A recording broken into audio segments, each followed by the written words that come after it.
சலங்க. உங்களோட சலங்க உங்களுக்கு அடையாளம் தெரியலையா?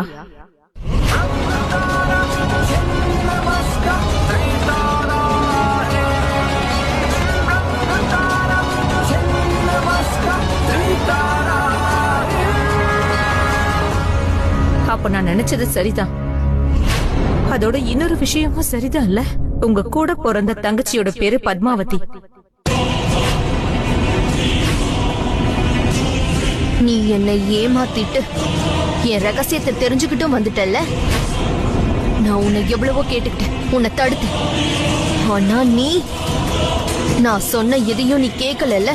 இந்த நிமிஷம் உண்மையை வெளியே கொண்டு வர்றது ரொம்ப அவசியம். என் முகம் உங்க தங்கச்சியோடது மாதிரியே இருக்கு. இந்த விஷயத்தையே என்கிட்ட மறைச்சிங்க. சொல்லுங்க இந்திராவதி, அப்படி இந்த ரகசியத்தை என்கிட்ட இருந்து மறைக்க வேண்டிய அவசியம் என்ன? சொல்லுங்க, உண்மை சொல்லுங்க. என்னால சொல்ல முடியாது. அந்த ரகசியத்தை உன்கிட்ட நான் எப்பவும் சொல்ல மாட்டேன். ஏன் சொல்ல மாட்டீங்க? நீங்க அதை சொல்லிதான் ஆகணும். இது பாருங்க இந்திராவதி, எனக்கு அதை பத்தி தெரிஞ்சாகணும். ஏதோ ஒரு ரகசியத்தை நீங்க எதுக்காக என்கிட்ட இருந்து மறைக்கிறீங்க? நீங்களும் உங்க தங்கச்சி பத்மாவதியும் நாட்டிய கலையில ரொம்ப பிரபலமா இருந்திருக்கீங்க. மொத்த கிராமத்துக்கு உங்களை பத்தி தெரிஞ்சிருக்கு. இன்னும் ஏன் மறைக்கிறீங்க? திடீர்னு அப்படி அங்க என்னதான் நடந்துச்சுன்னு சொல்லுங்க. நீங்க உங்க தங்கச்சி கிட்டே ஏன் இப்படி உண்மையை மறைக்கிறீங்கன்னு சொல்லுங்க. சொல்லுங்க, அப்படி என்னதான் நடந்துச்சு? பதில் சொல்லுங்க, பதில் சொல்லுங்க. என்ன கோவப்படுத்தாத தங்கச்சி.